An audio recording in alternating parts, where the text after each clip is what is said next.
Hey guys, it's Nate, the president of Sokudo Empire. Welcome back to another episode of Redline Rundown. So, in today's episode, we're going to be going over my 10 favorite car movies. As car enthusiasts, I'm sure we all have our favorite movie. As car enthusiasts, I'm sure we all have a movie that has kind of drawn us to cars. So, without further ado, here are the 10 movies that I enjoy. Number 10 on my list is Gone in 60 Seconds, the remake from 2000 with Nicolas Cage.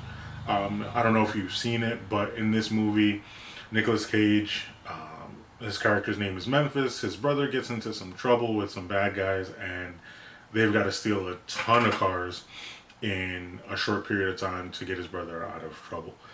It's an interesting movie. It is a movie I feel like could use another remake, and I know a lot of times people aren't fans of remakes, but this is just, I feel like it could be better done. Like, it has a lot of potential, so let's give it one last shot and see what we can do with it. Number 9 on my list is the animated movie Cars from 2006. I'm sure as younger car enthusiasts, it was one of the movies that kind of draw you into being into cars. Lightning McQueen, he's this super flashy red race car. It's a fun movie. I'm not sure anyone who doesn't like cars, but if you haven't seen it, go check it out. As far as animated movies go, it's one of the GOATs. Number 8, Back to the Future. It's not a car movie, but the DeLorean in Back to the Future kind of becomes its own main character, and you have Marty McFly, Doc Brown, and the DeLorean. The DeLorean was a car that some may say is iconic, some may say it was a failure. For me personally, it's a car that from the first time I saw Back to the Future, I wanted that car. I thought it was cool, the gull wing doors, the sleek lines of the car were all something that I liked about the car. So of course you have the Back to the Future trilogy that kind of makes this car the main character of the series. It was just a favorite of mine. So what I will say is, if you ever get a chance to go check out the documentaries about DeLorean, the creator of the company and the car, it's interesting to see how his life went. Number 7 is a Stephen McQueen movie called Bullitt. Again, it's not really a car movie, but there's an 11-minute car chase scene in the movie that is worth taking a look at, just because the movie came out in 1968, with how cinematography was at the time, and what they were able to do in this car chase. It's groundbreaking. It's definitely worth taking the time to take a look at it and see how they kind of curated the car chase. Next on my list is number 6 with Ford versus Ferrari. Now, I'm not sure if you're familiar with the backstory with Ford versus Ferrari, but in 1966, Ford wanted to get into the Le Mans race. Unfortunately, they weren't doing so well, so they teamed up. Carroll Shelby and Ken Miles teamed up with Ford to build a car that can win Le Mans. Now, they were successful. They did win Le Mans a few times, but just seeing this story unfold and the history that goes into this story, it's super dope to see it come to life and on film. Carroll Shelby has one of the greatest car designers of our time. So when you get to watch this movie, you get to travel back in time, so to speak, to see how things went and how history unfolded at Le Mans. So if you haven't seen it, go check it out. It's a really good movie. Next on my list at 5 is Ronin. Ronin, another movie where it's the car chasing is just top tier. It's almost as if Bullitt set the foundation of what car chases should be, and Ronin kicked it up a notch. It's really dope to watch. It's not a bad movie to watch. I'm not going to say it's the greatest movie ever, but the car chase scene is top tier, and you should go check it out for the car chase scene. Number 4 on my list is Baby Driver. It came out in 2017. One of the dopest parts about this movie is the movie starts out with a bank robbery, and there's a kid in the car listening to his iPod. Now, I'm not sure if you're familiar with what an iPod is. This here is an iPod. This is my iPod Color. That's what you put your music on. You got in the car, you load music onto your iPod, get in the car, and kind of jam out. In this movie, you kind of see as he's about to trying to evade the police, he stops and has to restart the song. And now I know whether it was a CD, cassette, MP3, whatever you're listening to, or at any point in time what you were listening to music-wise, there was a time where you restarted a song to set the mood for your cruise. And they were able to kind of capture that in this moment in the movie. Baby Driver has a dope soundtrack. A lot of the music just hits in the scenes that are taking place. There are a few other dope car scenes in the movie. They did a phenomenal job pairing the music and the action and the car scenes all together. I wouldn't mind a sequel if they were able to kind of take the story and advance it, but also capture the music, the cars, just like they did in the first movie. So if you ever get a chance to check it out, it's Baby Driver. Came out in 2017. Go check it out. Number 3 on my list, I would have to say that the movie Drive from 2011 is one of the movies where, again, it's not really a car movie per se, but the story is surrounded around a guy who's a stunt car driver, gets caught up saving a girl and the mob and things of that nature. But a lot of the things that you see happen in the movie with the car chase and the music choices, they go really well together. What I can tell you is, listen, if you have cars, you've got music, it's a match made in heaven. It's just a match made in heaven. And this movie does a really good job at pairing music with the chase scenes. The soundtrack is pretty dope. I like it. So if you ever get a chance, go check it out. It's from 2011. It's called Drive. It's a really dope movie. Now, number 2 on my list is Fast and the Furious Tokyo Drift. Now, the reason this is number 2 on my list is just the simple fact that this movie came out in 2006, right? So the movie comes out in 2006, and for a lot of people, this was the first time they got to see Japanese car culture.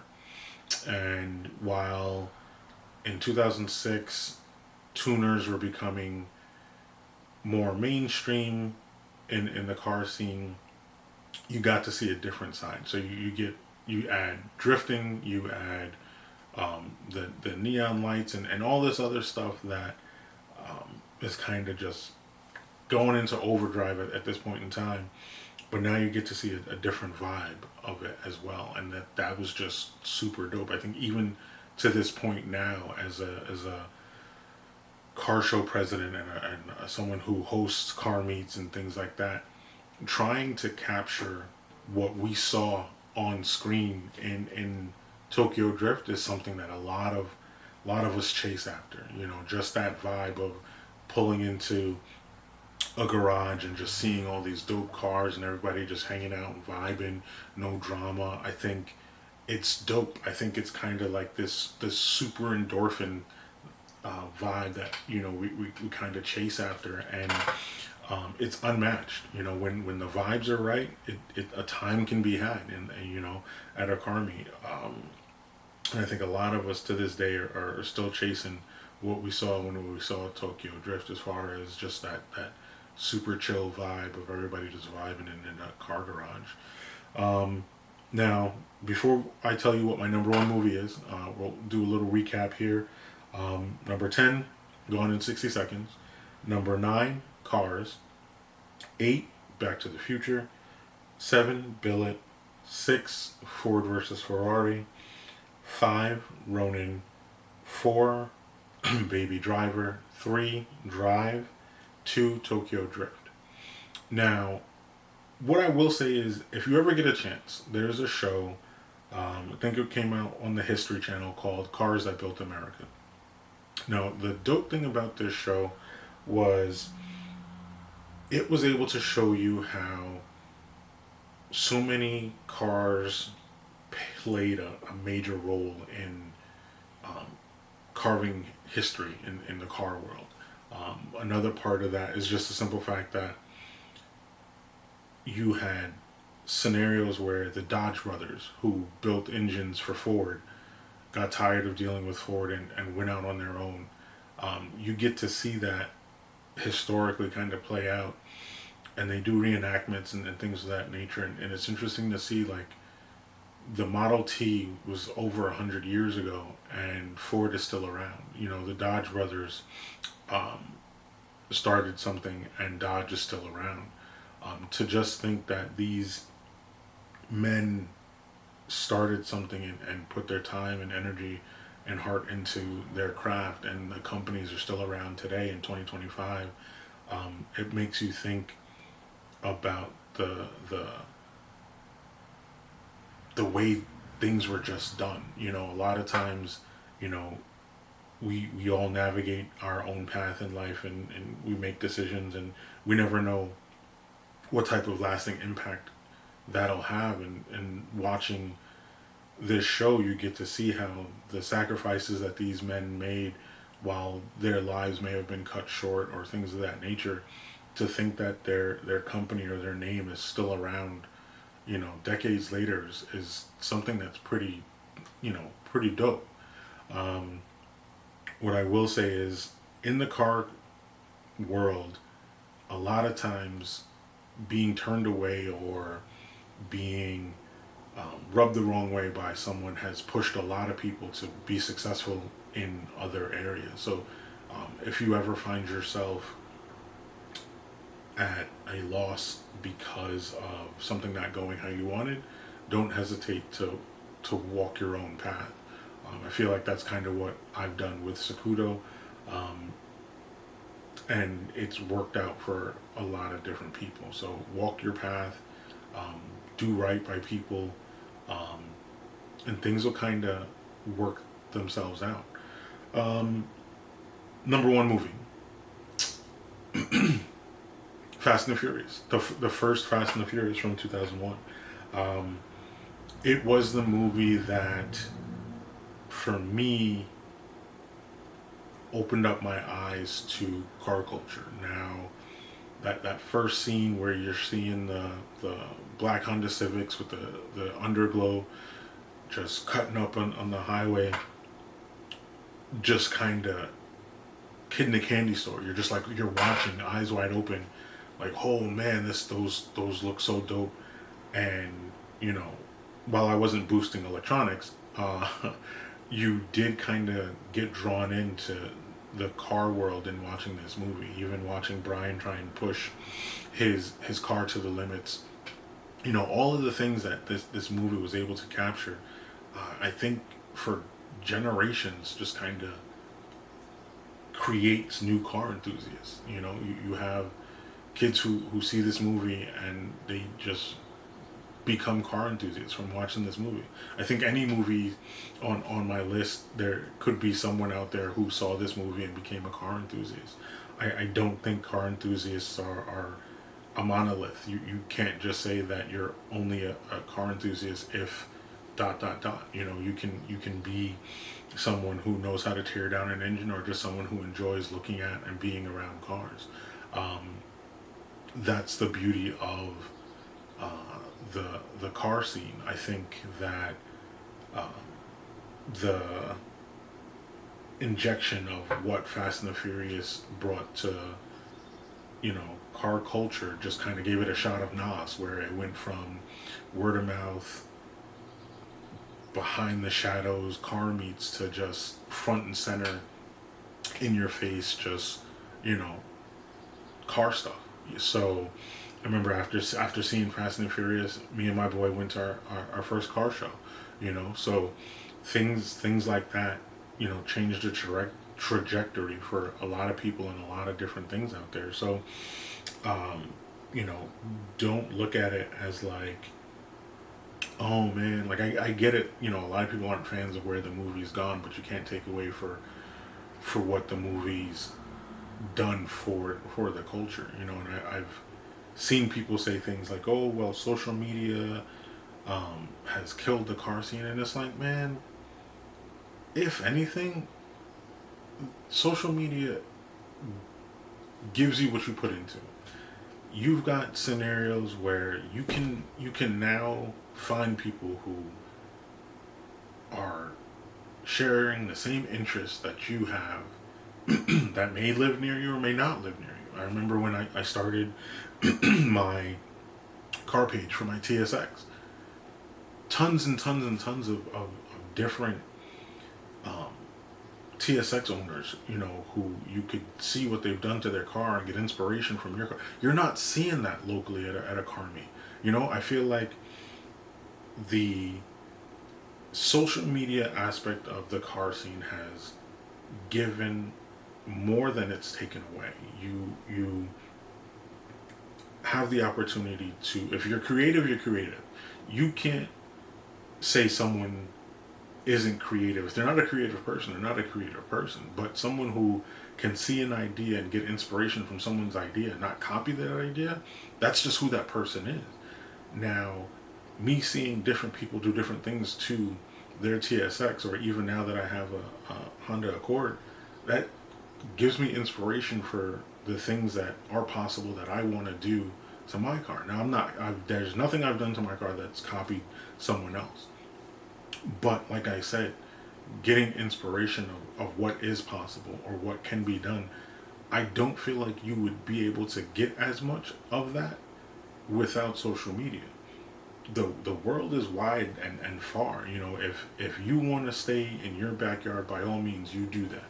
But don't sit there and talk down about people who are interested in reaching out there and seeing what's out there. The person that has a STI in Des Moines, Iowa, may not build their car the same way as somebody here in the A45, and that's not knocking the person in Des Moines or the person in the A45, bro. But go out there and see different things. Be inspired by other people. Be inspired by seeing different things. Cross that bridge. Go to a meet that's outside of the meets that are 15-20 minutes away from you. You will see different things. You will get to meet new people. That's what this should be about. It shouldn't be about trying to gain clout, trying to throw meets because you want people to praise you for throwing like that. None of what I've done has been about what happens because I did it. Everything that I've done has been because I enjoy doing this. The shirts, the merch, the car meets, all of that stuff has been because I enjoy doing that stuff. The people I surround myself with, I enjoy doing these things with those people. And that's what it's about. Some people see certain things and think, oh, I'm going to throw a car meet because it's easy, or I'm going to do this because, like, you're doing it for the wrong reasons. And what's going to end up happening is you're going to ruin the reputation of places to be able to host meets or things of that nature, the police will get fed up with you not respecting what they're asking you to do and not to do, and it gets to a point where you ruin it for everybody. So I say that to say, enjoy this car culture and put in it what you want out of it.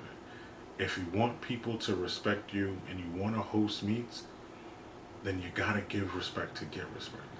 And I'm not saying that you gotta kiss the rings or bow down to anybody, but don't do stuff that you know that the police don't want you doing, man. Like it's super simple. And a lot of you old heads out there, a lot of y'all gave up on the youth, bro. And because of that, it kind of created the problem that we have. And I get it. It's not easy. But just throwing your hands up in the air and sitting back from the porch and being like, "See, I told you, you're not helping, man." At the end of the day, support the people that are out here trying to make a difference instead of sitting on the porch talking junk. You know what I mean? I'm out here. I'm active in the car scene. I try and make sure that the things we host are done in a way where there are no issues. We police our meets. Try and make sure that no one's revving, no one's doing donuts. All this stuff it's a job, bro. It's fun, but at the same time, I want it to be a space where everybody can come have a good time and nobody has to worry about their safety. And that doesn't happen without telling people, "Yo, chill out. We don't do that here." You know what I'm saying? If you want to go do reckless stuff, by all means, go find someplace else. It's out there. Go find that, but that's not what we're about. That's not what I'm about. You know, family orientated stuff is what I'm about. If you want to go do that reckless stuff, find it elsewhere. You know what I'm saying? But like I said, everybody can use the support that's out there. Like, not everybody's looking to do things for the wrong reasons, and when you're doing things for the right reasons, support those people, man. So again, sorry for rambling, but if you haven't seen F1 yet, go see it. It was really dope. F1 was definitely interesting to watch. It was definitely a different take on a car movie per se. So I think if you have the time before it's out of theaters, go see it. 3D, go see it in 4D, whatever you can go see it, however you can watch it, go watch it. It's a great movie to check out. It's a good story, great scenes. Some of the things that they did, I was watching a clip the other day that said that it wasn't just stunt drivers. You had the actors really behind the wheels of these cars driving. So go check it out. You'll enjoy it. If you're a car person, you'll enjoy it. So again, those are my 10 favorite car movies. What's your favorite movie? Peace.